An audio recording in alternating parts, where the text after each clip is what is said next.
Assalamualaikum warahmatullahi wabarakatuh. Selamat malam. Beragam laporan dan informasi menarik telah kami siapkan ke hadapan Anda. Di antaranya masalah perkembangan demonstrasi suku Tanjung di Kabupaten Agam. Mengawali KBB TV malam hari ini, Rabu 17 Februari 2010, bertepatan dengan 5 Rabiul Awal 1431 Hijriah. Dilanjutkan dengan peresmian kantin kejujuran oleh Kejati Sumbar. Di samping itu masih banyak informasi menarik lainnya. Bersama saya Syafarul Ihsan, inilah KBB TV malam selengkapnya.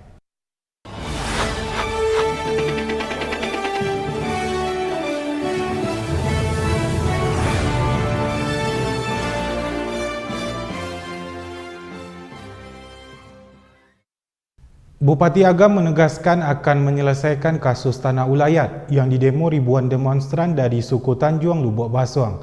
Aksi yang mencoreng pemerintahan Kabupaten Agam itu akan ditindaklanjut secara hukum. Kita simak laporannya.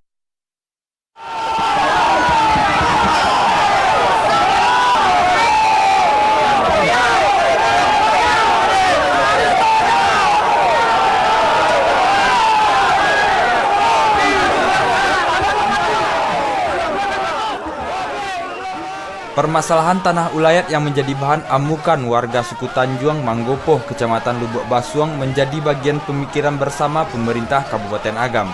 Masyarakat yang menuntut pengembalian hak mereka dan meminta pertanggungjawaban Bupati Agam Haji Aristo Munandar yang disinyalir memberikan hak atas pengalihan PT Mutiara Agam ke PT Mina Agro saat ini tengah mendekati hasil penyelesaian dari pemerintah yang berkoordinasi dengan pemuka masyarakat dan utusan pendemo. Seperti diberitakan sebelumnya, masyarakat yang mengamuk Senin siang 15 Februari di kantor Bupati Agam dan kantor DPRD Agam sempat mendirikan tenda untuk menunggu kejelasan dan keputusan dari Bupati Agam. Haji Aristo Munandar sendiri sejauh ini memperlihatkan pertanggungjawabannya atas kuasa yang menurut Pengadilan Tinggi Negeri Provinsi dimenangkan oleh PT Mina Agro. Kemarin di suku Tanjung yang barangkali ada persoalan dengan PT Mutiara Agam masalah lahan kebun. Itu kan sudah satu persoalan lama yang Pemda Agam selalu memfasilitasi. So, fungsi Pemda Agam bukan berperkara. Pemda Agam adalah memfasilitasi antara persoalan PT Mutiara Agam dengan suku Tanjung. Nah, ini perlu jadi dia bukan dengan Pemda. Pemda memfasilitasi. Makna memfasilitasi adalah mintakan cari kesepakatan di antara kedua belah pihak. Kalau ada kesepakatan di sana, barangkali kita akan bersama-sama menegakkan kesepakatan dia. Di sini peran bupati, pemerintah daerah, dan semuanya akan melakukan. Kelihatannya itu yang gak suka bertemu, sehingga kesepakatan tidak bertemu. Akhirnya tentu bermuara ke hukum. Nah, seperti kita ketahui, persoalan ini sudah masuk di Pengadilan Negeri Lubuk Basuang, di mana Tanjung menang, tapi PT Mutiara Agam banding di Pengadilan Tinggi. Di Pengadilan Tinggi yang menang itu PT Mutiara Agam. Nah, ini kan kadang-kadang memang perlu kita sikapi secara lebih dewasa, bersabar. Dimintakan kepada pemerintah daerah kita siap saja. Memang itu peran pemerintah daerah. Tapi pemerintah daerah tidak bisa mengambilkan keputusan yang telah diambil oleh pengadilan. Nah, ini yang perlu kita sikapi bersama-sama. Ini yang perlu barangkali kesadaran berbagai pihak. Namun Bupati berjanji akan memberikan keputusan terbaik bagi masyarakat suku Tanjung tentang kejelasan dari tanah ulayat yang saat ini masih terpakai oleh PT Mina Agro tersebut. Tim Liputan Bukit Tinggi TV melaporkan.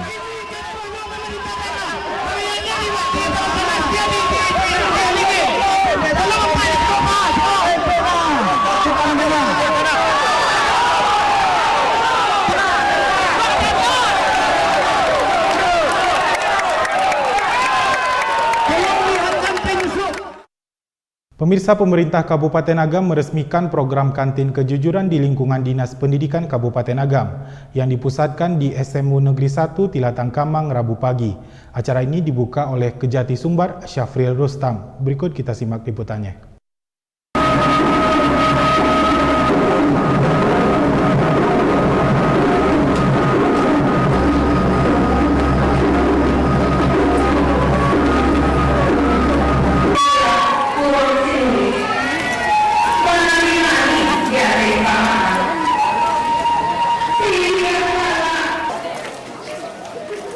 Rombongan ke Jatisumbar dari Padang didampingi Bupati Agam Haji Aristo Munandar serta Kapolresta Bukit Tinggi disambut oleh ratusan siswa dan pendidik dari 29 penyelenggara pendidikan mulai SD, SMP hingga SMU di Tilatangkamang Rabu pagi. Kepala Kejaksaan Tinggi Sumatera Barat meresmikan langsung program yang dicanangkan untuk memupuk rasa kejujuran di lingkungan kependidikan ini khususnya. Dalam peresmian tersebut, Kejati Sumbar menyampaikan himbauan tentang arti pentingnya proses pendidikan kejujuran yang dimulai dari tingkat usia dini dari sekolah dasar hingga SMU ini. Dan juga di sini peran orang tuanya lebih besar lagi di lingkungan di rumah, supaya dihimbau kepada orang tua supaya anaknya tuh ya apa yang diperbuat di luar itu jujurlah, dipanggil, dihimbau sama beliau. Jangan ini adalah dosa, ini tidak boleh, begitu. Nah, untuk para siswanya sendiri, apa himbauan menariknya untuk para siswa? Keuntungan apa yang mereka bisa dapatkan jika mereka berlaku jujur? Iya jelas sih, dengan Tuhan aja udah jelas dia dapat pahala tuh, tidak bikin dosa, dia beli kan, dia bayar, tidak dosa dia. Jadi kita mengimbau ke depannya, ini tadi apa yang ada bilang tadi, seandainya mana tahu SMA 1 Negeri Kamang ini nanti menjadi jaksa tinggi yang baik, menjadi bupati yang jujur dan tidak apa yang saya bilang tadi, ketek raja-raja kadang terubah sida. Kalau dari kecil kita ajar berbuat baik, besar nggak mau.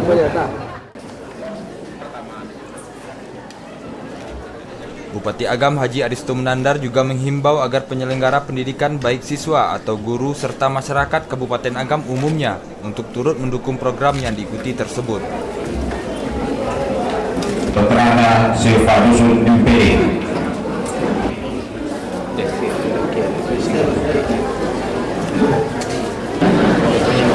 Prasasti ke-10 dari SMA Negeri. Kita lihat di dalam ajaran agama, tuntutlah ilmu sejak dari buayan sampai liang lahat. Artinya memang proses pendidikan itu sejak baru lahir, bahkan dari segi agama sejak mulai proses dalam perut itu sudah harus ada proses pembelajaran. Nah, agaknya semakin dini memang semakin bagus, sehingga akan terbentuk karakter, perilaku dan sikap yang akan mendasar lebih. Pasti ibarat kain putih, kalau kena tinta aja sedikit, kena apa sedikit, udah akan hilang-hilang deh. Ini kan lebih mendasar. Saya pikir lebih banyak SD lebih bagus. Kalau TK, perlu PAUD, jadi tanamkan tiga-tiga kejujuran. Sehingga demikian landasan kehidupan, dasar-dasar perilakunya itu akan semakin terbentuk dan itu mempengaruhi kalau dia sudah remaja. Ibarat Kantin Kejujuran sendiri berawal dari program kerjasama antara Kejaksaan Republik Indonesia dengan Karang Taruna dalam program pembinaan masyarakat taat hukum yang direalisasikan dengan pencanangan gerakan aksi langsung anti korupsi sejak dini dalam bentuk Kantin Kejujuran.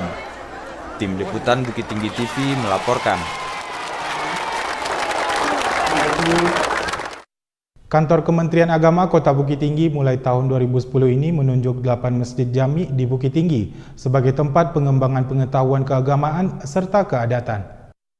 Daripada keutamaan yang Falsafah kehidupan masyarakat Minangkabau, adat Basandi Syarak Basandi Kitabullah, telah dicanangkan melestarikannya kembali oleh pemerintah provinsi melalui program Baliak Banagari. Program yang juga ditunjang oleh pemerintah Kota Bukit Tinggi dengan pencanangan pendidikan berbasis akidah, menurut Kepala Kantor Kementerian Agama M. Nasir, harus didukung oleh semua potensi masyarakat. Guna mewujudkan program tersebut, M. Nasir menjelaskan, mulai tahun 2010 ini pihaknya telah menunjuk 8 masjid jami di Kota Bukit Tinggi sebagai pusat pengembangan agama dan adat. Agaknya peran Islamic Center kita anggap sebagai monumen untuk pembinaan keagamaan secara menyeluruh ya. Jadi sekaligus kita sekarang lagi menggiatkan partisipasi warga masyarakat dengan memperkuat lembaga-lembaga pendidikan non formal mulai dari TPQ, TPA, TPSA yang ada, lalu MDA, MDA yang ada. Untuk itu sebagai representasi dari proses belajar di surau barangkali memang diperlukan pemikiran atau langkah-langkah untuk melakukan pendekatan baru ya, sehingga anak-anak begitu tertarik untuk bisa mengaji. Sebagaimana yang diharapkan Kepala Kantor Kementerian Agama Bukit Tinggi, Ketua Lembaga Kerapatan Adat Alam Minangkabau LKAM Masri Habib Datuk Pandak menyatakan dukungannya terhadap kebijakan tersebut. Masjid Jamiah itu memang di Nagari memang harus balikan ke alam Malaysia. Jadi sebenarnya masjid Jamiah itu pusat seluruh kegiatan masyarakat, kegiatan Nagari itu dipusatkan di masjid. Mungkin dalam hal itu misalnya belajar agama dan adat itu di masjid. Bahkan ada suatu ilmu dulu di surau yang dipelajari.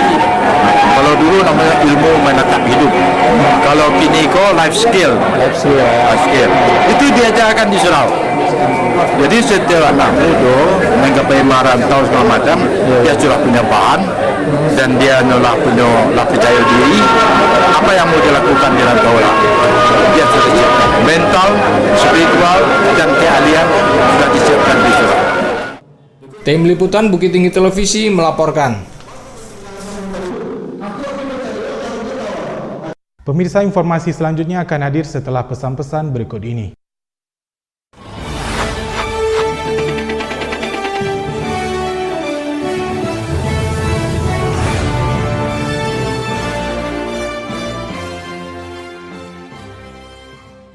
Namo ambo piak rencak, urangnya panggala, suko buah salak. Ambo rancak, putih banyak, tapi mati pajak. Halo, di sana ikulah acara Banyak pecah, rancak, galak, Edi Cotok Show setiap hari Rabu.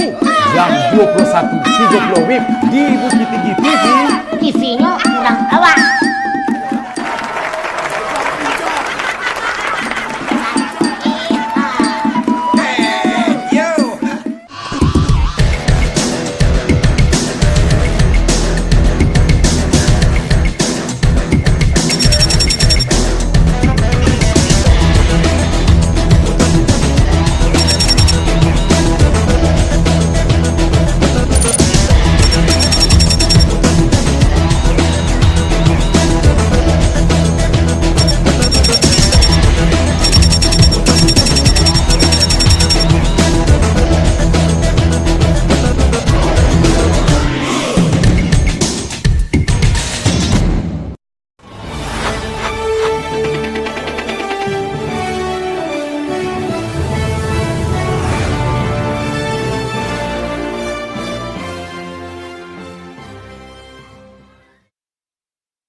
Padatnya arus lalu lintas di dalam kota Bukit Tinggi, terutama dengan kendaraan berat, fungsi dari lampu pengatur lalu lintas memang sangat diperlukan sekali. Dari beberapa lokasi terlihat pengguna jalan harus ekstra waspada karena lampu tersebut mati. Berikut laporannya.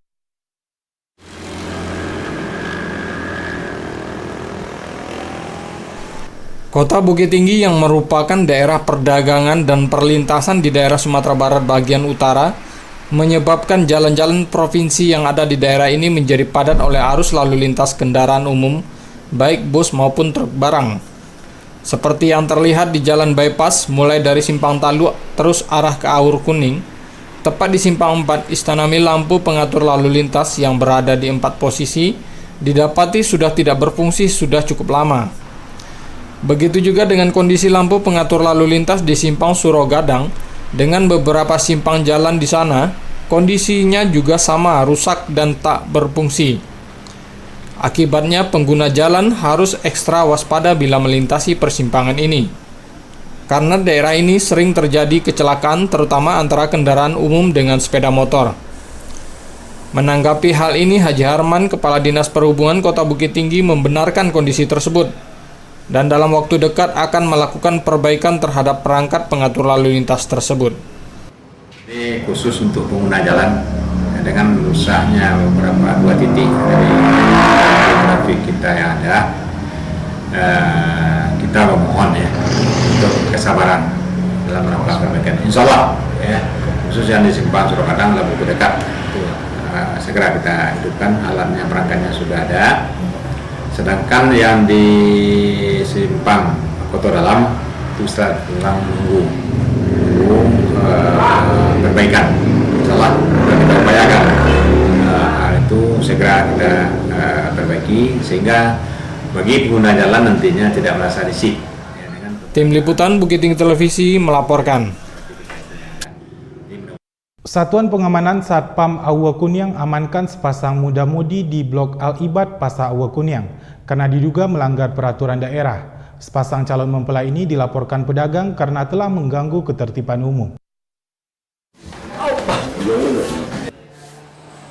Sepasang muda-mudi ini berasal dari daerah Panti Pasaman, diamankan oleh Satpam Pasar Awa Kunyang Selasa siang karena dilaporkan pedagang melanggar peraturan daerah. Sepasang sejoli ini ditangkap aparat karena diduga melakukan perbuatan asusila di luar batas dan kemudian dibawa ke posko Satpam Awa Kunyang untuk dimintai keterangan. Kepala Satpam Awa Kunyang Sultan Raja Bujang dalam penangkapan ini mengatakan sepasang sejoli ini ditangkap karena perbuatannya telah menyalahi norma dan aturan daerah yang berlaku di kota wisata ini. Kedua sejoli ini berinisial SY dan HN, 23 dan 25 tahun yang baru datang dari Pasaman untuk membeli sesuatu di Bukit Tinggi. Dalam keterangannya, sepasang sejoli ini mengakui tidak melakukan perbuatan yang dituduhkan, melainkan ia hanya duduk beristirahat usai perjalanan jauh. Selain itu, kedua sejoli ini mengaku sepasang calon mempelai yang akan melangsungkan pernikahan. Sepasang muda-mudi ini diberikan arahan dan kemudian diminta untuk menandatangani perjanjian untuk tidak melakukan perbuatan yang menyalahi norma dan aturan di kota Bukit Tinggi. Tim Liputan Bukit Tinggi TV melaporkan.